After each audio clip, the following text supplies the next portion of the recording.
Hi, this is Greg Zoch. I'm going to be on the Coriolis Effect with Corey Oliver, and we're going to talk about Santa Fe Foods and the Windmiller. Welcome to the Coriolis Effect with Corey Oliver.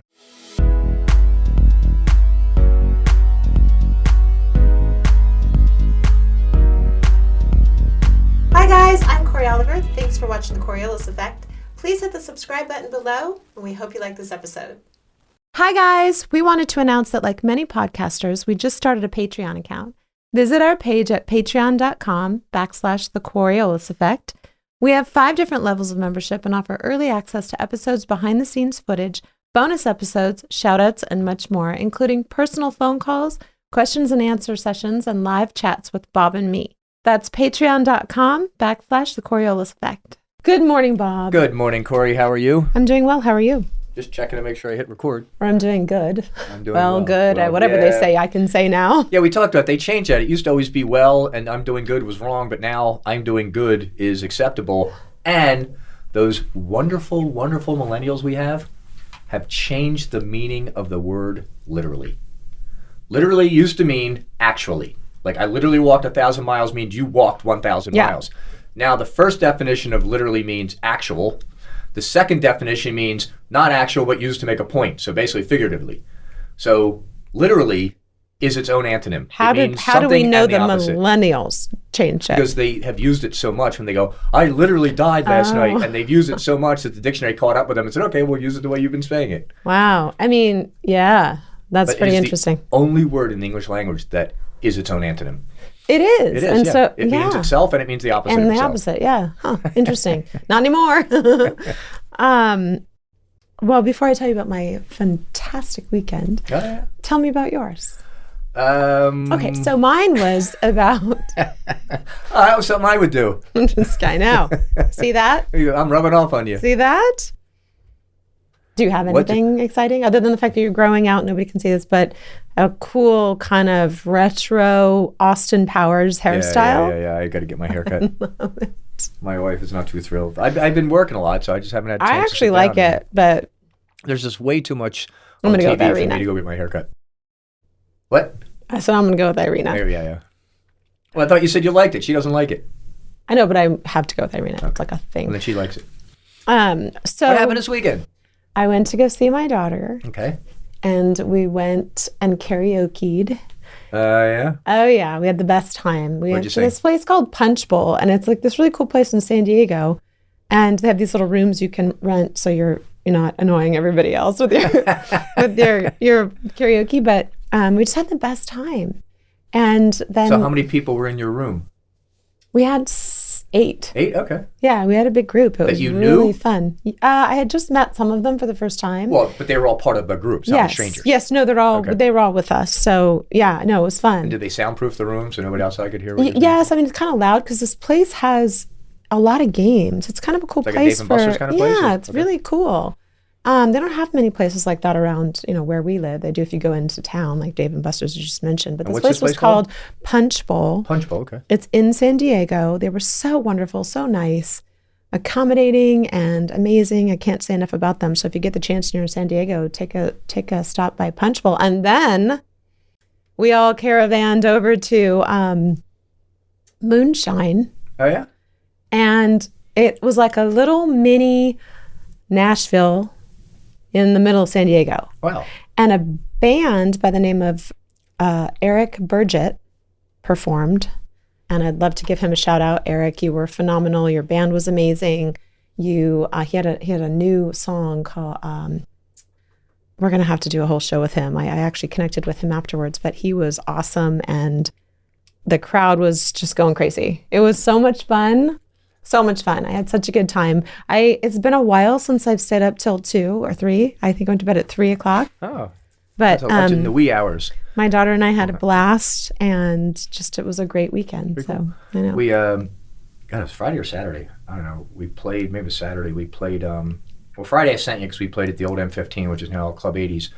Saturday we played at a place with another band called Heart of Blondie. Okay, now I'm going to show you this picture. I'm going to fuzz me out. That's the girl that plays Blondie. Oh my gosh. I know, She right? looks just like her. Yeah, exactly. And sings exactly like her. She looks just like her. She does. Yeah. And she's got the voice. She's got a very powerful voice. She's just a great, great singer. Wow. You guys should perform at, go down to, do you know are you in any country bands? No. Okay. Never mind. Okay. Just turn it on. Oh, sorry. I was showing the audience. Oh, yeah. Beautiful. Yeah. And she looks just like her. Yeah, so anybody who wants to go out there, go see Heart of Blondie. They're actually local, LA. They're in the Valley, but they play all over the place. Oh, I've not heard of them. Yeah, they've only been out about 3-4 months. Oh, okay. But I got to tell you, she really nails the voice. I love it when they nail it like that. I'll put a little clip here, but she really nails the voice well.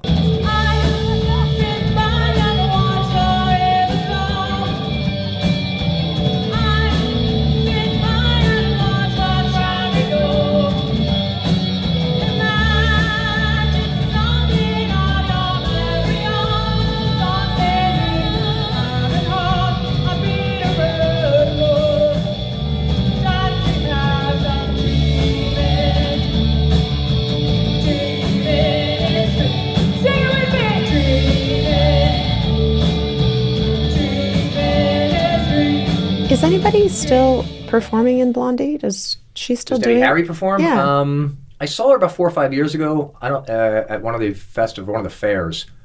I think she was with Billy Idol and something else, but so they're still together when they can. Well, it's not them. It was always Debbie Harry and her drummer. Yeah, were the main people of the band. But I don't know if they're a player. But she had I can't remember the drummer's name, but he's one of the best drummers in rock and roll. Yeah, no, she was great. But yeah, it's I don't know. I'll find out if she's still touring. Where were you playing? This was at a country club bar, which at night, has this huge room, and they put in like 500-600 people. And the Cars or Journey? The Cars, the Blondie band, and then there was the Cure and the Smiths. Oh my gosh! So it was an '80s night. Well, you should see Moonshine if they have. I don't know. It's the first time I've ever been there, but they were packed. It was like packed house. Yeah, and it was fun. Very cool. And, who's our guest today? So today I have a friend of mine, Greg Zoch, who's a producer and director of a series called Santa Fe Foods, and it's a cooking show, and it's really very interesting. And he's also a producer, so he's produced a movie called Windmiller, so we're going to hear about that. Windmiller or like I'm windmill? Sorry. It's Windmiller. Oh, so it's a guy's name, Wind, like Wynd, and then Miller? Okay, not Windmill, Windmiller. Windmiller. Like the wind? Yes. Okay. Gotcha. Yes. Like Steve Wynn, but this is Windmiller. Yes, not like Yellowstone. Yellowstone. So before we started today, now we're... You did. Yeah, I know, right? Jinx. You owe me a Coke. You said... We're sharing a brain today. The show is Yellowstone. Okay. No, it's not. So for those of you just tuning in, I'll probably be corrected for the rest of the show by Mr. Bob Victor. You say that all the time. Nobody in a podcast just tunes in. You always start from the beginning. It's not like a TV show where they can come in. And if you're tuning in just now, or just now. Tune in to hear Cory be corrected all episode long. If you're tuning Bob out and just tuning in to me. We should do that. I'll put you on the left speaker, me on the right speaker, and then people can either, go all left to hear nothing but you, or all right to hear nothing but me. Good idea. By the way, I also got this nice little cup when I was down in San Diego. My daughter got it. My daughter got it from me. It's called. It says Hallelujah. Doesn't say Halajua? No. And by the way, I put our Aqua 9 in it. Oh, okay. Yeah. You have a big cup for water. From the home installation one that you got. So I'm very excited. And it tastes good. It always tastes good. Oop, my phone's ringing. Sorry. Rookie mistake. Okay, well. All right, so Mr. Zoch? Greg Zoch. Z-O-C-H. Zoch. Yes. Okay. He'll be in, and I'll see you in a minute. This episode is sponsored by Brizo Healthy Fruit Tonic. With Manuka honey and apple cider vinegar, less than 4 grams of sugar, and under 35 calories per can, each of Brizo's 4 flavors not only taste great, they are an excellent source of vitamin C. Brizo boosts your immune system and is great for your post-workout recovery. Brizo, available on Amazon and at brizo.com. We want to take a minute and talk to you about ExpressVPN. Most people don't know that your internet provider, many websites, and even apps collect all of your data and then sell it to whoever's willing to pay for it. They know what websites you visited, what products you've bought, what products you looked at and did not buy, and some people can even copy your passwords and usernames and then access your private accounts. ExpressVPN encrypts all of your data and sends it from their servers, so no one knows where you are. With ExpressVPN, people may think you're in Bangladesh when you're really in Chicago. They would think you're in South America when you're really in Detroit. ExpressVPN protects you from hackers who try to steal your information, and also from spies who try to use your data for their own nefarious purposes. ExpressVPN also allows you unrestricted access to all parts of the internet. How does it work? ExpressVPN uses the best-in-class encryption. Whenever you are connected to ExpressVPN, every piece of data going in and out of your devices goes through a security-crypted tunnel and cannot be seen. Not by the government, not by hackers, not by your internet service provider, not even by ExpressVPN. ExpressVPN also employs IP masking. Every device has a unique IP address, which can be traced back to you. When you use ExpressVPN, your connection gets routed through one of their 3,000 plus servers, hiding your real IP address and replacing it with one of their own. This allows you to browse the web truly anonymously. With servers in 94 different countries, you have a wide variety of places you can choose to appear from. ExpressVPN also provides 24/7 customer support with live chat, which means your question will be answered within seconds, not hours or days. It is also one of the easiest apps to use. Just open the app, and with one click, you're protected. It is also physically impossible for any of ExpressVPN's servers to store logs of any customers. And ExpressVPN is a top-rated VPN provider, rated #1 by CNET, The Verge, Wired, TechRadar, and many more. Just go to expressvpn.com/Cory to get 3 extra months free with a 12-month plan. This is a limited-time offer for the Coriolis Effect with Cory Oliver listeners. Again, get 3 months free with a 12-month plan. Go to expressvpn.com/Cory. With ExpressVPN, you can protect all of your digital devices, your computers, your phones, your tablets, everything, and have no more border restrictions. Again, that's expressvpn.com/Cory. What were you just saying? I said I know. You know what? So, Hey, let's start the show. I know. Yes, let's start the show. Welcome. Good morning to the Coriolis Effect. We have in Zoom, Mr. Greg Zoch, producer and director of Santa Fe Foods. Very excited to talk to you about this series that you have going. We're going to play a clip of it, but first we're going to the drill. We give you the opportunity, Greg, to decipher the word.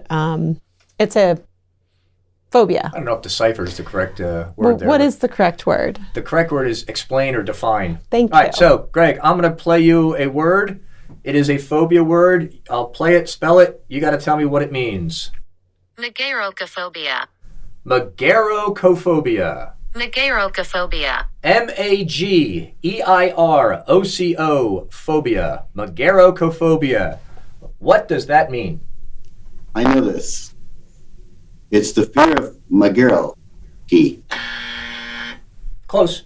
The fear of food, making food. Close. Fear of chefs. Closer.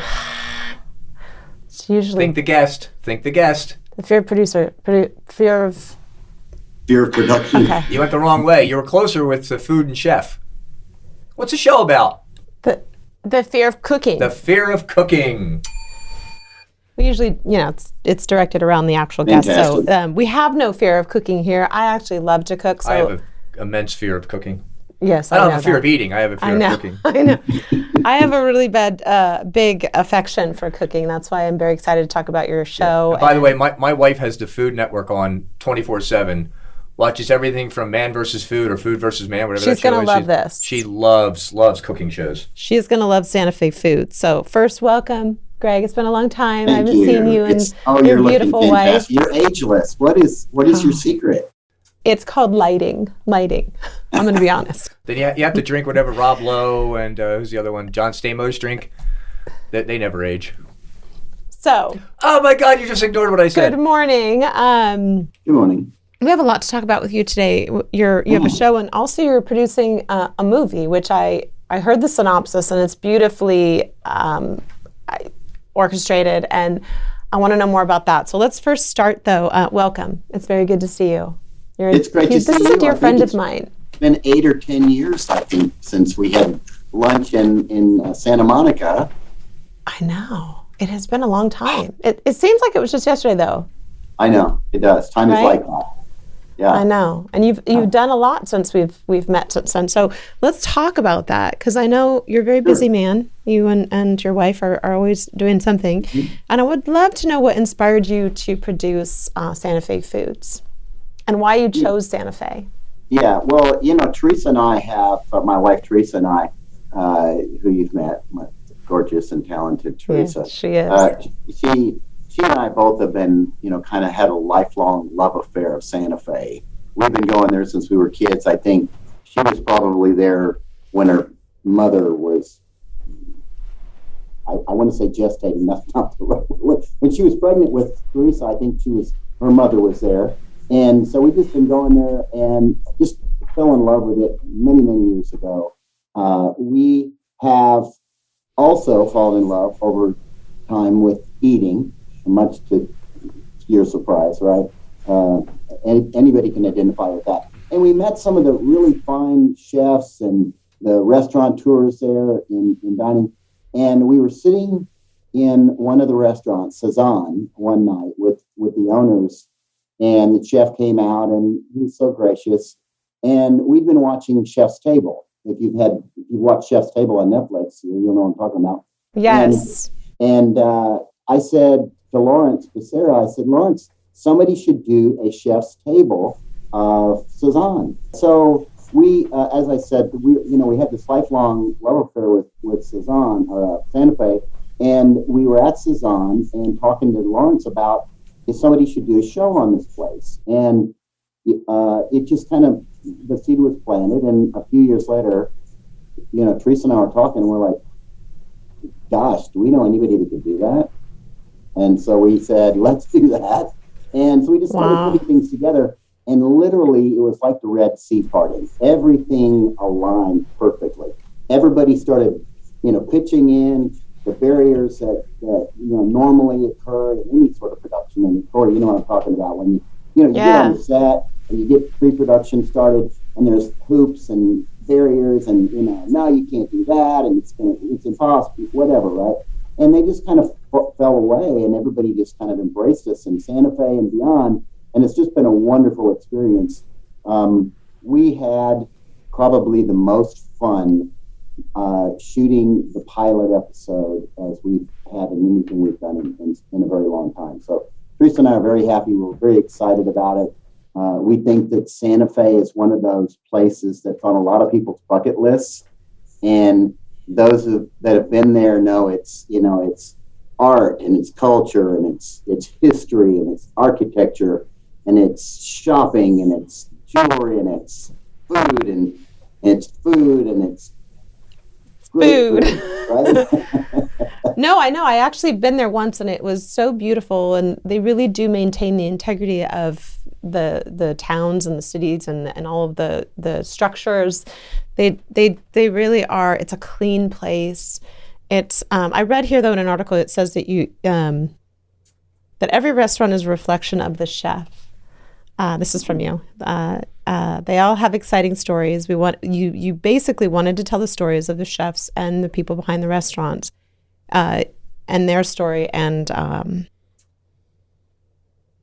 their way on their turf. And you said that you wanted to tell the truth. And in the sizzle that I saw, it's not only beautifully shot. I mean, it's as soon as this thing starts rolling, I get hungry. Just seeing the smoke come off that meat in that pan, I'm like, oh, I'm hungry. But it's beautifully shot, and it's also, these chefs, a lot of them didn't want to do they're approached all the time to do cooking shows, and they decided to do yours. Can you tell me why? Yeah, How did you present it to them, I guess is what I'm saying. Yeah, we wanted to take the approach of telling their stories, not just promoting the restaurant. It's not a hit and run kind of show, right? We wanted, as you said, we wanted to tell their story, their way on their turf. And we didn't want to fluff it up, and we wanted it to be true. Mark Kiffin is the executive chef and a James Beard Award winner at the Compound. And he said flat out, I don't do cooking shows. Yeah, and that's of course, what I read, yes. It's not a cooking show, right? It's not a cooking show. And when you see the pilot episode, you'll see that.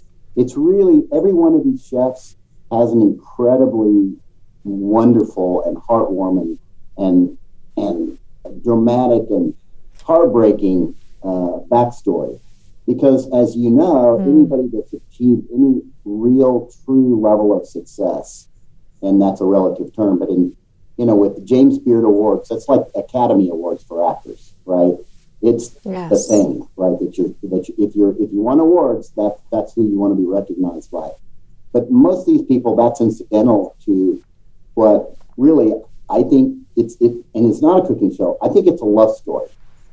Yeah, it actually really is. Yes. Explain just really quickly what the James Beard Award is for people that don't know. Yeah, the James Beard Award the James Beard Foundation has multiple categories and different regions that they recognize. They recognize restaurateurs, new chefs or upcoming chefs, restaurants in different parts, and then the chefs themselves, right? And so we'll have a semifinalist list that in fact, I think they just came out with it. And it's really exciting because Mark Kiffin, as I mentioned, is a past award winner. There's 2 other chefs that are in our series that are semifinalists for the big award, right? But ultimately, it's like the Academy Awards. It's a recognition by their peers, by the reviewers. There are people on the board that evaluate who gets to have this award, and it's a pretty big deal. Prestigious award, yeah. It's very prestigious. Yeah. It's like a Michelin award, kind of more or less, but it's not Michelin. Yeah. Right. So Greg, here's my question. I know this may be putting you on the spot a little bit, and you don't have to answer it. You can plead the fifth on this. Okay. What was your favorite dish? The favorite dish? Yes. Oh my gosh. When you were filming this show, do you have a favorite or one that really stuck out? And I know that's hard because each chef has their own, specialties. Maybe your favorite dish with each chef. I don't know. Yeah, the interesting thing about that, and I'm going to dodge it. Okay, I would too. By the way, I would totally dodge it. I'm going to plead the fifth. There's okay. Which of your children do you love most, right? I know. Family member, right? So it's one of those kind of things. But with dining, it's an experience. It's not just a plate of food, right? I mean, it can be some really great food, okay? And food is part of the experience. It's it appeals to your smell and your eyes and your taste, and there's a whole experience that really makes it dining rather than just wolfing something down at the on your way somewhere, right? It's it's really hard to say, and they're so different categories. It's not all Southwestern. There's a lot of fusion. There's very creative. Some of it is so beautiful you don't even want to dig into it, but you do. Oh, I saw. Bob, did you see the trailer? Yes. It's gorgeous. Each plate is meticulous and beautifully crafted, and you're right. You don't want to touch it sometimes, and that's the beauty of it. It's an art form, right? Yeah. It's art, and these people really know how to mix spices and flavors and sauces, and it's amazing. In ways that seem counterintuitive sometimes. They mix things. Yes. It's like, how does that go together? Right? It's sweet, it's sour, it's blue. How do you do that? Yeah. And it works. And they experiment. It's like, they go to culinary school or they don't. Some of them are self-taught.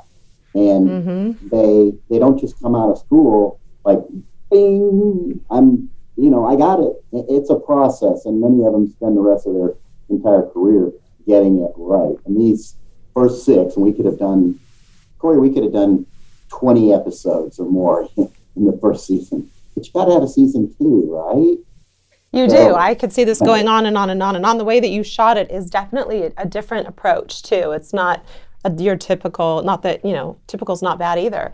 It's just the way that you shot it it's really draws you in with. And I know you directed it, so you spent a lot of time on set. How long did it take you from beginning to end to film this? Well, depends on what you count as beginning, right? Pre-production is always that's the grind it out piece, right? You just it's just so much work. I can't even tell you how much pre-production, how long that was. We shot all of the footage in, we had 8 days, I think, of shooting total. And some were longer than others, obviously. It took about 8 days. We got a lot of footage. But we got inside the restaurant, back of the house, chefs could, etc. And that's just a pilot episode. And then a few little, snippets from the other restaurants just to tease the audience a little bit. We like to tease people, right? Yes. But now we're in post-production on the pilot, and I would say, Stuart Penny is our DP, and he's also our editor. He's got to have about 100 hours into it right now. Wow. Actually sitting in front of the screen. And it's just a lot. Yeah. Yeah, because you have to now go through it all and edit it together, and that's a process. And when you have so much great content like that, it's like, how do you make the decision on what to take out and what to leave in, right? That's hard. Yeah, it's a collaboration. We all look at the footage complete. We look at everything that was shot. Teresa and I, selected shots. Stuart is a very creative guy. He has a great eye, and as most DPs do, and he came up with really great shots. And we really had the problem of, which great shot do we use for this piece, right? And that was a wonderful problem to have. But yeah, it's a tremendous amount of work. And what really struck us, that I guess I never, you kind of think you know it, but it's really struck me that these people in the restaurant industry, they work really hard. That is a super hard job, and it's grueling. And people don't. We call it a grind. It's a grind. Yeah, it is a grind. It's a grind. I've probably mentioned this on a previous show, but if someone's just tuning into this, that there's a restaurant in Denver, Colorado named Cholon. I know the chef. He's a great guy. He dreams, eats, and sleeps recipes. He will literally sleep and dream a recipe and then create it the next day. And I've had the privilege of going to this restaurant several times. His number one dish that goes, it's just flying out of the kitchen. You can sit right there and watch them cook everything. And I did. And it was his Brussels sprouts. And they are phenomenal. And I can't explain. I'm not a big Brussels sprout fan, but every single solitary flavor is incredible. And I said, hey, can I get the recipe for this? And that's not something that, chefs typically give out. Mm-hmm. But he said, sure. And he took me in the back and he printed the recipe. I have it. He signed it. But when I went to go make and recreate this dish, there were 26 items on it, some of which I had never heard of. And he gets from all over the world. So he obviously knew I wasn't going to be recreating this, but he was kind enough to give it to me anyway. And let me tell you, some of these things you would think, why would you put that with that? But once this thing is compiled, and he inspects every single dish before it goes to the patron, customer. Mm-hmm. And I'm telling you, the flavors it's something else. And it's one of those dishes that you have to add things at certain times for it to even taste good, or you could burn the garlic, or you could, overdo the mint. So I have a real affection for chefs because they just know exactly what to do. And I'm sure you got to see a lot of tricks behind the scenes as to how they prepare their foods. Can you name one of them that stuck out that was like, oh, I didn't know you could do that with that? You always see the big flame up, right? They always show that. And it's so compelling. So yeah, but I just thought it was kind of like, well, at some point it just flames up, right? And they make that happen. They've got a combination. I think it's a oil and some water or something, and there's some alchemy that they do. But when that thing flares up, they're ready. We jump. The camera's locked on, so they never move. They don't move for anything, right? But it's you're right. It's theatrical to watch them create, and it looks effortless. And for anybody that's ever tried to follow a recipe in a book, or we've all seen the shows, right? It's like, I want to make that. It's not that easy. They make it look easy because they've done it 1,000, 10,000 times. So it's it was fun watching create. And it's not only that it's not just that easy, it's that you have to be careful. You know, a lot of kitchen fires are started in these restaurants and not by intention, it just happens, right? So it's really is definitely an art form and beautiful, but they are very cautious and very careful. I saw one of your guys talk about it and he's so sweet. Well, once you finish the Santa Fe foods, do you have another location that you're looking at? Or is this something that you'll decide once you're finished with this? Obviously, we've got probably 4 or 5 seasons at different levels, price points, if you will, within Santa Fe. But we can see franchising this to be, LA Foods or, Seattle Foods or Denver Foods or wherever fun places we would want to go. And certainly those big hubs are just rife with exceptional culinary talent. But there's probably some out of the way places. So you might even be able to do like California foods or Colorado foods or Montana foods, right? And by the way, shout out to Bothland, Montana. There's a couple of restaurant chefs there that also were acknowledged. So, good question. I'm going to follow, wherever I'm told to go, right? Well, go ahead. It's just guidance, right? The whole show kind of sprung up on its own. It was inspiration for sure, and I know you appreciate that coming from your background and kind of what you believe in. But I firmly believe there was spiritual intervention on this thing. And it's just been the whole way through. Everybody's been so great, from the film commission to the city. They're just, putting themselves out to make sure that we had a good experience. And we have a place there, so we know Santa Fe pretty well. One of the things that we really tried to intentionally do too was to include Santa Fe as a character. So it's not just you did it well. It's not just food. It's the city, right? It's the place. So it's part travelogue, part biopic, part food story. So we have a loose formula. It's about 20% Santa Fe and northern New Mexico, Santa Fe County, and 50% chef and the chef's story and their kind of their approach and philosophy and kind of what drives them, and then 30% food. And we figured, well, if you have foods in the title, you probably ought to put some food on the screen, right? So we did that, and it's been great. Who knows where it leads? Who knows where it leads? Well, these shows are so important for people like me because I don't get to travel a lot, and you really do bring, like you said, you're not just in a kitchen creating a dish. You have the whole culture with it, which is what Anthony Bourdain did too, right? He was very good at bringing the whole culture into it, and so it's interesting to see and watch and to learn. There's so many different aspects of it. It's not just the chefs; it's their background, as you said, and I'm very excited to see. I would watch this. I think it should be on Netflix, and as you said in this article, there's definitely not enough product and content for shows or for streaming devices right now. There's something very interesting, and I know this resonates with you because your whole show is about unity and bringing people together and kindness and kind of knocking down barriers that we've been foolish to erect in the first place. But there's something about food that just changes people. When you sit down across the table or next to somebody and you're having a meal, it connects. It's a common thing that everybody needs.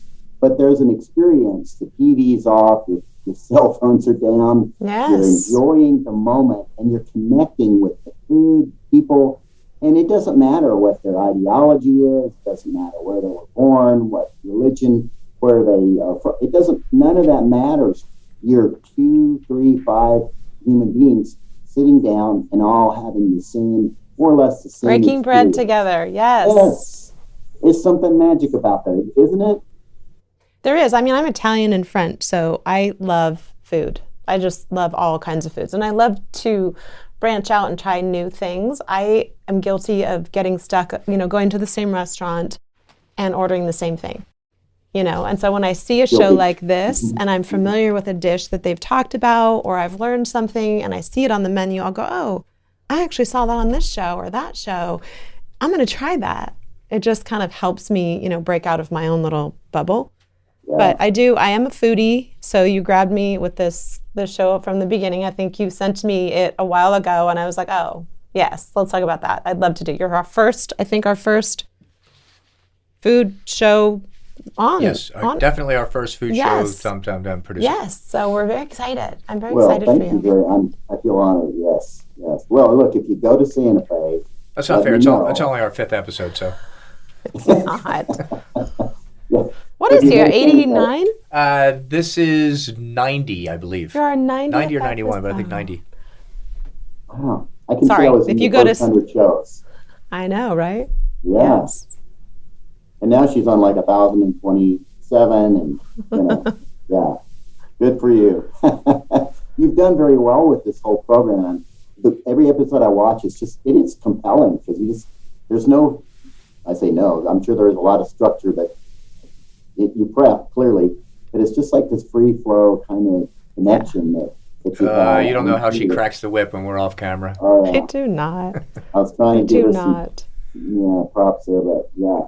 No, Thank you. She gets people wanting to do what they need to do, and that's a gift. It's a gift. Well, I'm fascinated. I'm fascinated that I've known you for a long time, and you produce movies, and you are you're a producer. Period. In all aspects of your life, and so when I saw this, I was just we've had a lot of time over the last 3 years to people can kind of sit there and contemplate, or they can do, and you did. And so this was just phenomenal to me. And I'd love to transition into, go ahead. It's exciting, but it's terrifying, as you know. It's like, how am I going to do this, right? I mean, have you ever had that experience, Cory? Greg, I have it all the time. And like, even with this show, for instance, Bob and I had talked about it on the phone. And that night, my daughter came up with the title.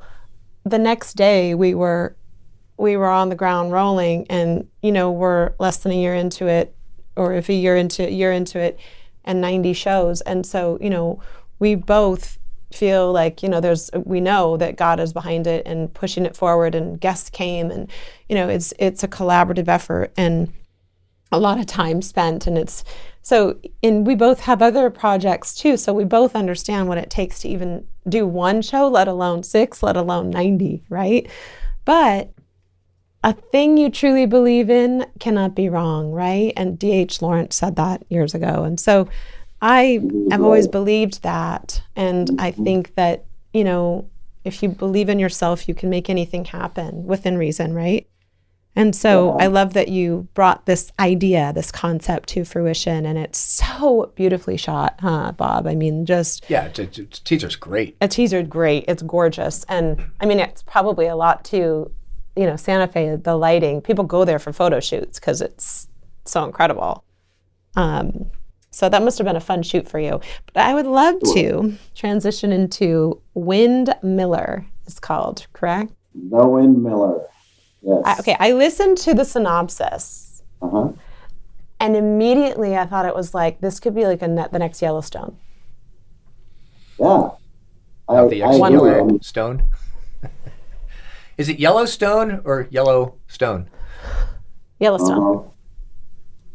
Yeah. It's the first national park and the biggest national park.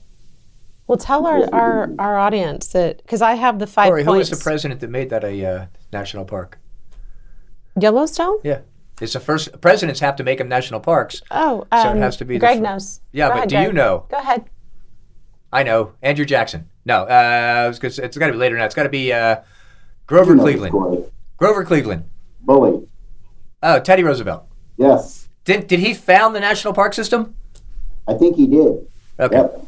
Yeah, probably Congress did that, but he was a ramrod, if you know. Right. He coined the term bully pulpit, right? Right. Yeah. He loved the West, and so yes. To answer your question, Cory, yes, I could see this as an episodic as well as a feature, and you've read the story, so I'm not going to spoil it for anybody, but not the ending anyway. But it does lend itself to, multiple options, where either a sequel or a series. And that was another inspiration. Interesting story about the Windmiller. Teresa and I were at a private art showing at some friend's house, and we were talking to the artist. His wife, the artist, was a kind of a impressionist, great talented man, and his wife was a photographer, and she had some of her friends there. And on the wall was this silhouette, kind of a sunset of a windmill against the sky. And Teresa was just captivated by it. And she told Jenny, the artist, the photographer, that her grandfather used to make windmills. And so Jenny turns to me because she knew I wrote, and she says, "You should make a movie about that. And you should write a story about that." And I said, "You're right." And I'm telling you, everybody's loaded a program on, maybe it's an old thing. You load a program on your phone or on your computer. Like Final Draft, you mean? Blue bar, or it starts spinning, right? It Yes. was spinning in my head, right? And I got about, I'd say 80% of the story within about 10 seconds, just downloaded like that. And I'm just like, what? Right? So, and I'd written, co-wrote a screenplay with another writer, but I'd never written one myself.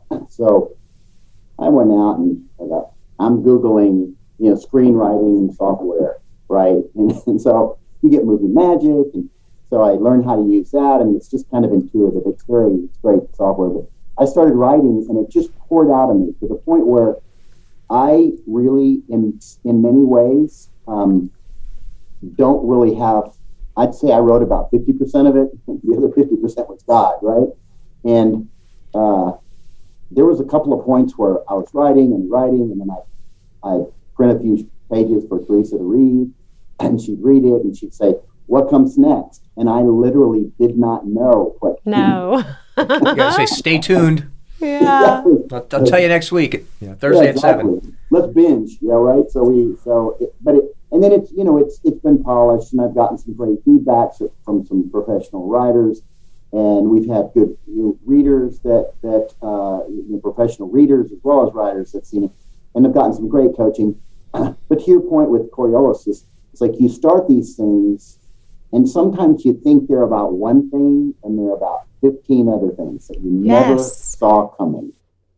It's right? exactly right. And then it's like it's the icing and the cherry on top. You don't see it when you're first putting it together, and then all of a sudden God has a bigger plan, and you're like, whoa, that's amazing. You only get to see a couple of steps at a time, and then the light. What is it? There's something about wearing lamps on your feet or your shoes, and they used to do that to walk around at night or something, I guess. And it's like you have to trust that the river knows where it's going, and you just kind of start paddling. And, all right, let's go, and trust that all the other pieces will be in place. But it's led me to some wonderful people and wonderful experiences. Teresa and I are both just thrilled with all the everything that's come out of this. We haven't got the Windmiller hasn't been financed yet. We've gotten close a couple of times. And you take 2 steps forward and 1 step back, but it's net forward. So it's all been. How old is Bonnie McDougal? Bonnie McDougal is about your age. She's late 20s and early 30s. Hey, let me ask Greg, do you know any actresses that could play that? Did you hear him? I heard him. He said she was 65 years old. Late 20s, he said. I'm pretty sure he said late 20s.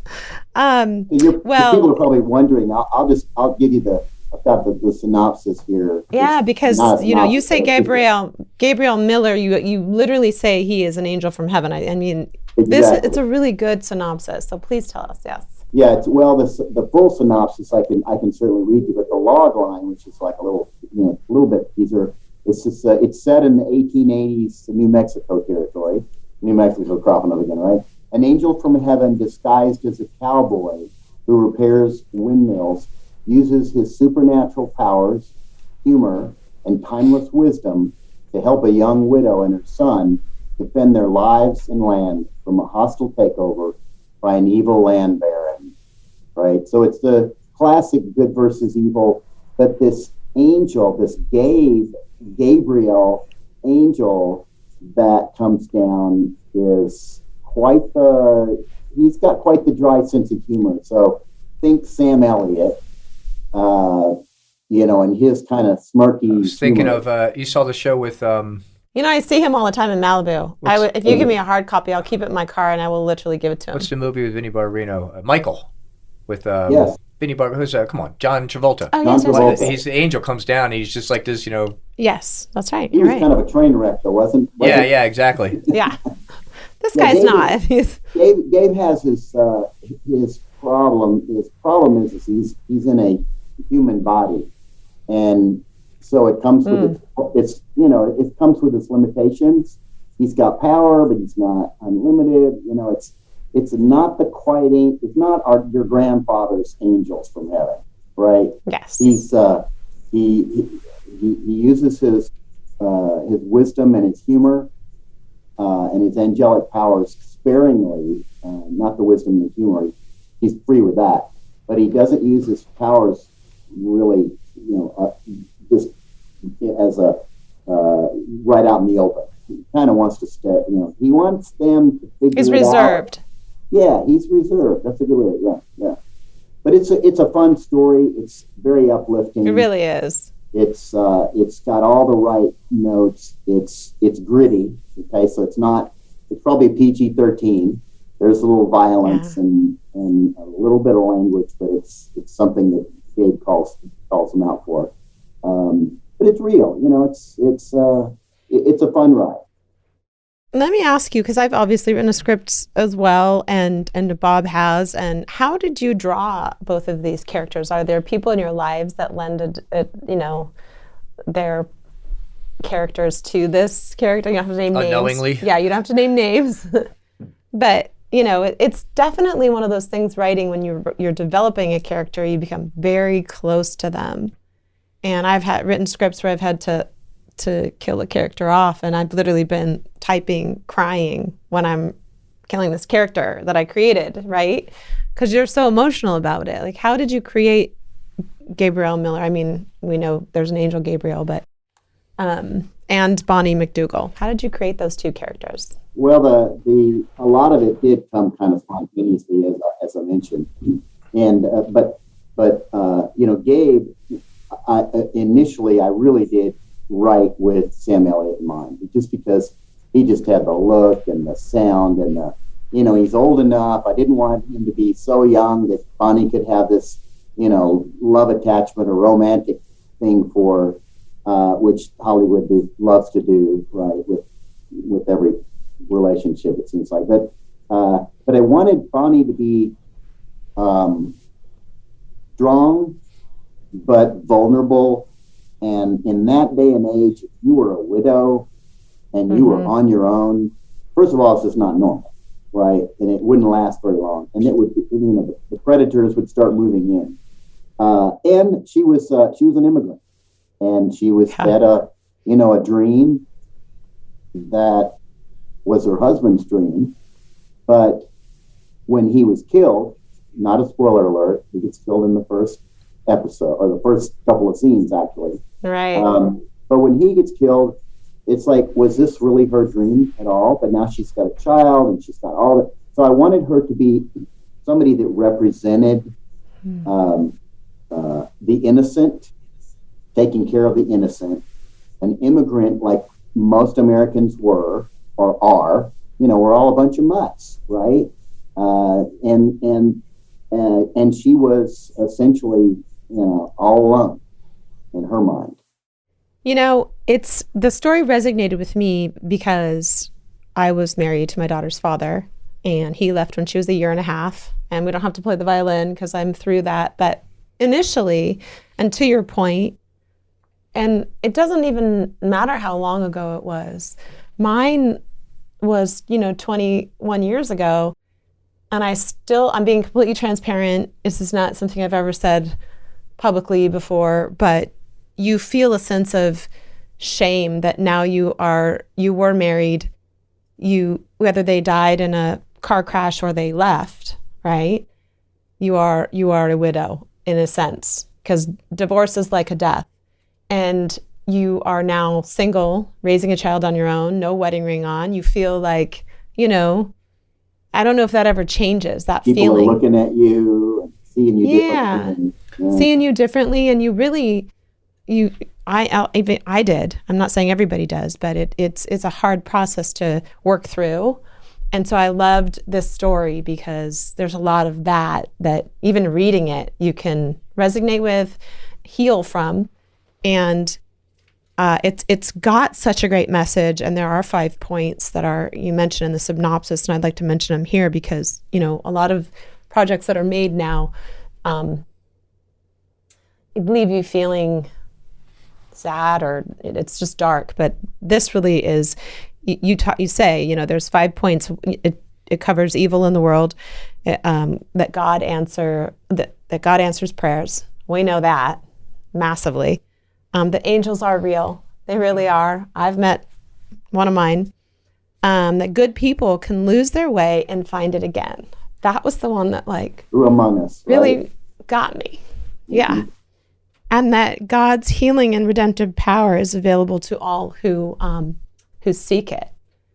And so the message in this is just so massive. And I really do hope that it gets made. And side note, maybe I get to play Bonnie McDougal, just saying. But if not, I will certainly watch this. Yeah. She's great. She's really great.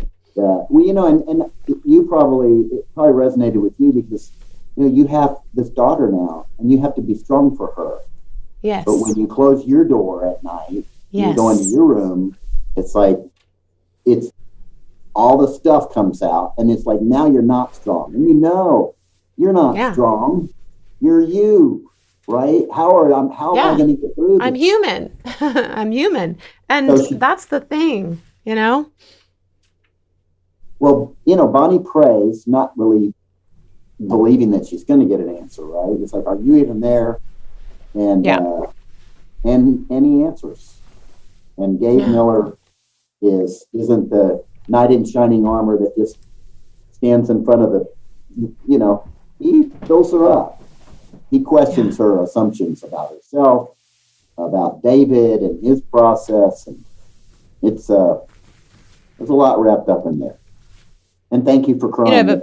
It means a lot. Well, it's just making me realize. I actually have a funny story about Sam Elliott. I met him with a friend of mine in Malibu, and I was going through my second divorce, and unfortunately, and I can't use the language that he said, but my dear friend went up to him and said, "Hey, my friend's a fan of yours," and she told him the story, and he literally was so kind and just gave me a big hug, and he said a few choice words, and one person can change, just be kind and compassionate and understand what you're going through, and they can change your day.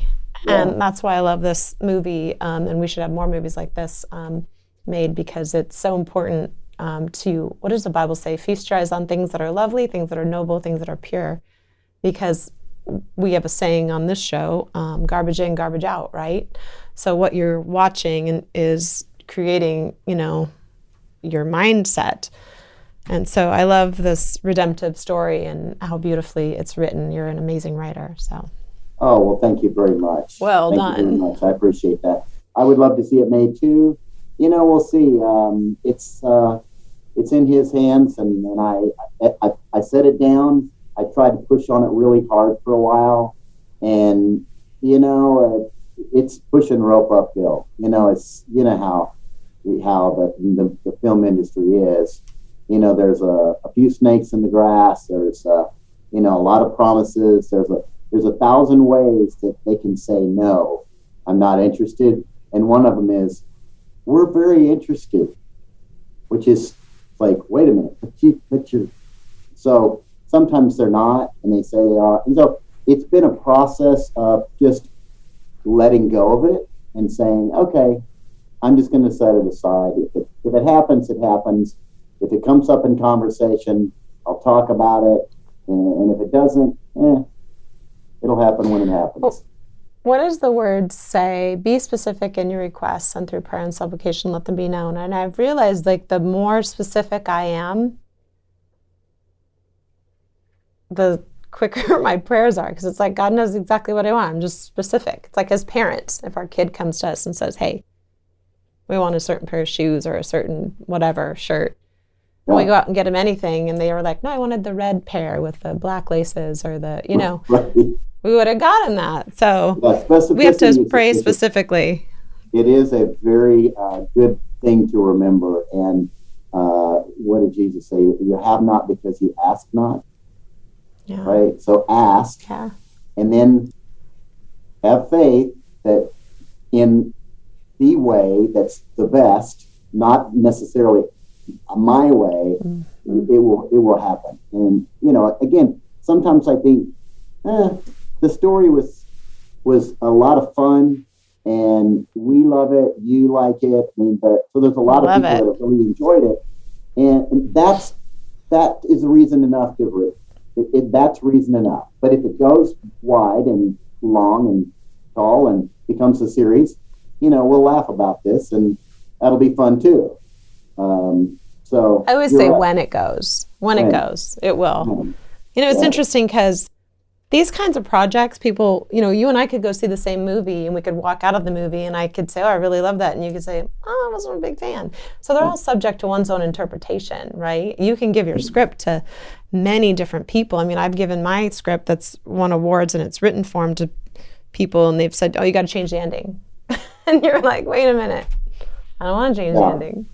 I had people that had all sorts of great advice.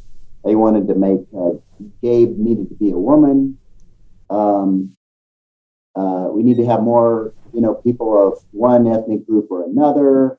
Why do the Mexicans always are the bad guys? And it's like, I don't know. I mean, it's just the way it was. I mean, I'm not saying that those don't have merit. They do have merit. You know, we actually approached Danny Glover to be the Windmiller, and I think he would have done a phenomenal job. Yes, you know, Denzel Washington, who is a man that wanted to do the Windmiller, he would kill it. Not just because he's a great actor, because it would resonate. Yeah, it's who he is, right? So, you know, I'm kind of, when it comes to talent, I'm kind of colorblind. I really am. Yeah. I mean, that's easy to say, but it's true. You know, talent comes in all shapes and sizes. We've seen that. Amen. That's right. That's right. There's a lot of diversity going on now, which I love. And I want to give you some you know, kind of a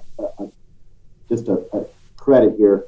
Years ago, when I first called you, you actually answered your phone, which was impressive enough, because nobody answers their phone anymore, right? No. And so we talked a little bit. We had a mutual friend, but you said, you know, and you were just coming off of a lot of success with God's Not Dead.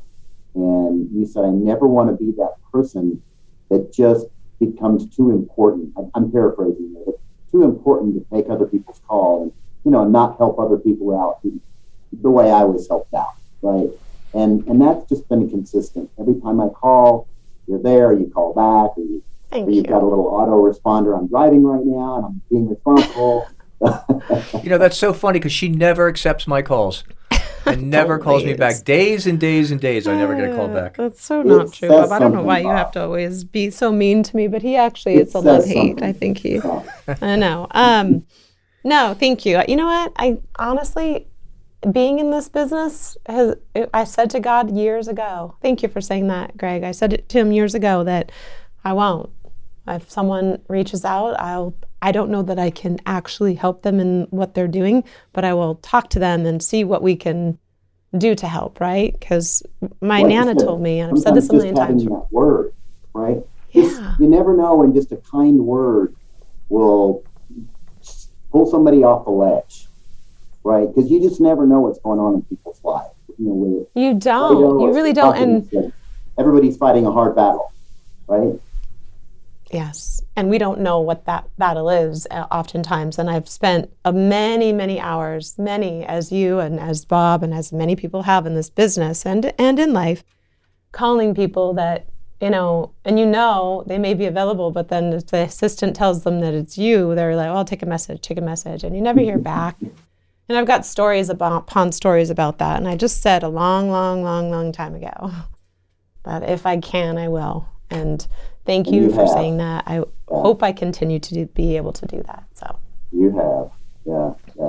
Well, I'm a huge fan of you and Teresa, and I love that you have taken action and are pursuing and following your dreams. That's a huge thing for me. I think we all want to at times, and sometimes life happens and we can't. So I love that you are doing that, and I wish you all of the success in the world, because you and Teresa are really two of the nicest people I've ever met. And I would like to know, though, 3 words that describe you.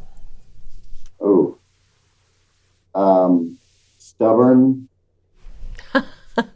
No one said that. Maybe persistent. Really? Okay, persistent. I think is probably one of those. Right. Creative. I would say that as well. And the last one is like caring. I just care. Yes. We've all experienced just about every emotion. If you live long enough, you experience just about every emotion that's possible, right? So you like you say, you don't know what people are going through, and you got to be kind. You just got to be kind as best you can. I mean, it's a spectrum. It's like some days I'm like a 9, and other days I'm a 2. And Teresa will validate that. By the way, she says to say hello. And yes, tell her I said hello too. Aw, yeah, she's so sweet. Thank you. Give me your 3 words. What would describe you? Oh, you flipped the script on me. Yeah. Oh, Bob's ready to roll. My ears are perked up. He's fine. He's been on his phone texting, and he's like, "Oh, what? How about you describe me in 3 words?" No, I can't do that. I can't, because I'd have to be nice, and I can't be nice. Can't you be nice to me just for 1 second? Dedicated, hardworking, honest. Go ahead. Thank you, Bob. You're welcome. It means a lot. Thank you for asking Easy that to make question. Cry. I know, right? Sensitive is probably number 1 thing people would say. Thank you, Bob. You're welcome, Cory. Please do not edit that portion of the show out. Sorry, Kate, all that hits the editing floor. No, it's not. You heard it. I hope you're recording this, Greg. Well, we have a word association game we do. You didn't tell me about this part. It's really easy. And you're a writer. It's a serious diagnostic psychological test, and you call it a game. Yeah. Well, oh my gosh. that's because I'm dedicated. I'm just going to say 1 word, and you're going to give me the first word that pops into your mind.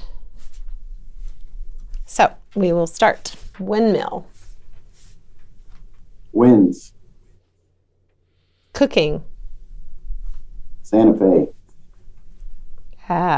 Yellowstone. Sam Elliott. Even though he wasn't in the show, he's in the spinoff, 1883. Amen. Yeah, he's amazing. Competition. Zero-sum game. Great one. Southwest. New Mexico. Television. Dreaming. I love broadcast. I'm not gonna not take your calls, folks, but streaming, we don't get commercials, right? Yeah. So, yeah, that's where it's at right now. Yeah. And last one is producer. Director. Producing producing's the hard part. Directing is not easy, but it's more fun. It is. Yes, I do think, and it's really the only thing I think I haven't done in this business, although I guess we kind of co-direct the show together, but outside of the Coriolis effect, it's the one thing I haven't had the chance. But I will say this about a director, and I've worked with many, is they really do set the tone for the production that you're working on. And, nowadays more than ever, I feel like producers, directors, actors are wearing more hats than they used to. There used to be a lane you would stay in, right? And I think it's becoming more of a collaborative effort, I guess, in a sense. Well, with independent film, you don't have the budget to have, a lot of different people. I mean, we had probably 7 or 8 people on set, which is, believe it, that's pretty minimal, right? We could have done less, but that's with a lot of, but when you're writing the checks yourself, you don't necessarily, that's the nature of independent film, is that you want to get the thing made on budget. You want it to be nice, but you don't want to lose the creative control. You don't want to have somebody come in and, and make the horse talk or something, do something weird to your story. And sometimes you have to give up that kind of control, and that's hard to do. You probably had people that wanted to, like, they'll buy the script, but you don't get any creative control. And once it's sold, they do whatever they want with it, right? Yes. So, so sometimes you wear a lot of hats to try to maintain the integrity of what you're trying to do. Mm-hmm. And if that means it doesn't get sold, then, well, I guess it doesn't get sold. Yeah.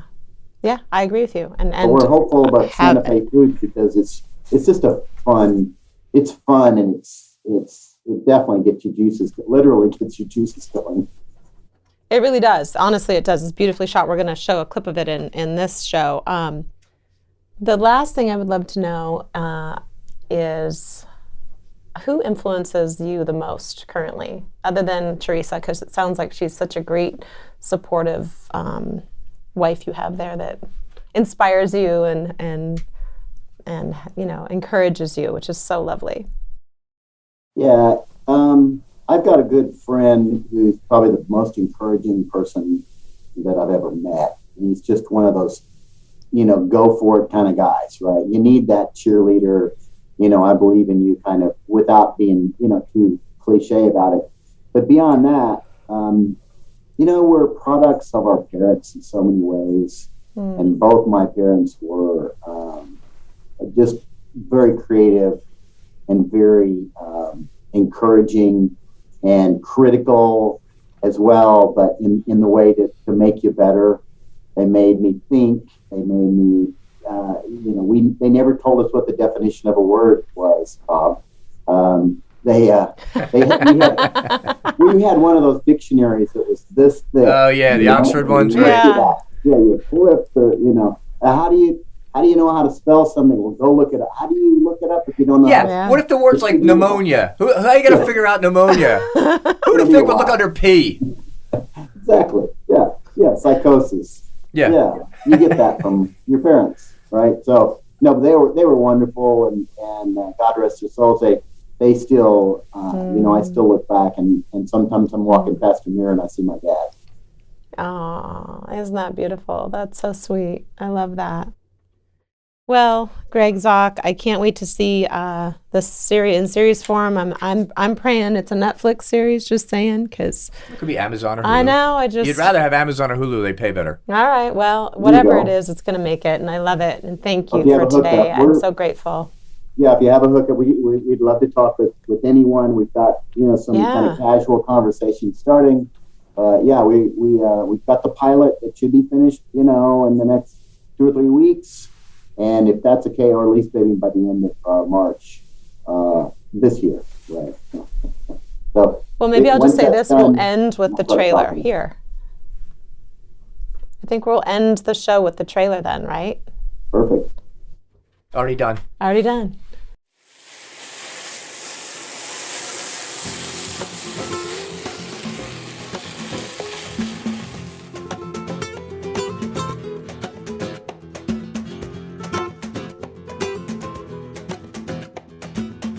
Well, Santa Fe is one of those truly unique places. It's not like anywhere else in America, and it's actually not like anywhere else in the world.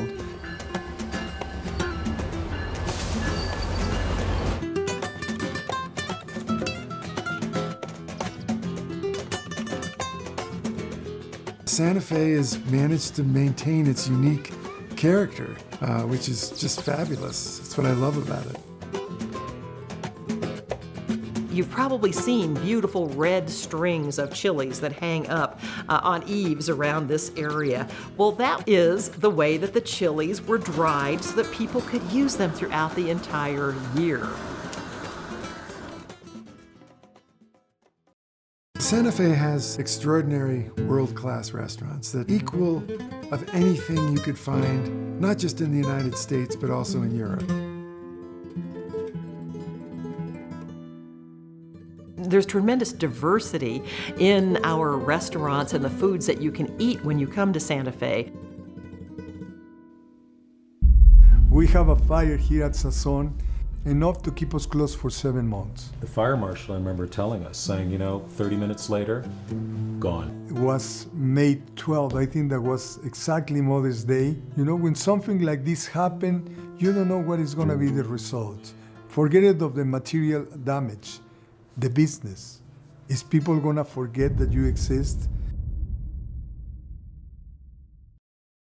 It's a ballet, it's a dance, and you need 3 elements. You need great ambiance, you need great food, and you need great service.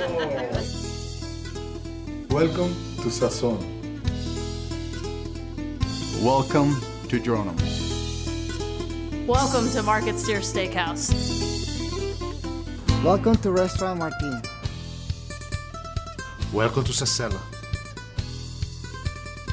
Welcome to the compound. This is Santa Fe. This is Santa Fe. This is Santa Fe Foods.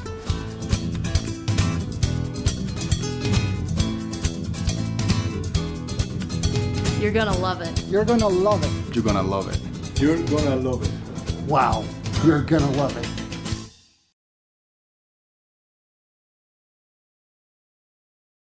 Maybe I need a shot of tequila or something. Thank you so much for today. We're so grateful. Cory. And I'm so glad It's I got so to great see you. Please. You really do look ageless. I know we're not recording. Thank you. You're so kind. True, thank you. right? Yeah. Well, when I met Teresa, she told me to get certain products because her skin was amazing. So I have some of those products. So I think you make some of those products now, right? I know, lip balm. Yes. Yeah. Yeah. All right. Well, say I'll hi to talk you Teresa. sometime. I will. You take care of yourself. Thanks, Bob. Thank you. And Morel. The Coriolis Effect is produced by JS Productions. Producers Cory Oliver and Bob Victor. Host Cory Oliver. And editors Bob Victor and Cade Bonsall. Hi guys, I'm Cory Oliver, and thank you for watching the Coriolis Effect. We hope you enjoyed the previous episode. Here are some more episodes you might enjoy. Hit the subscribe button below, and have a great day.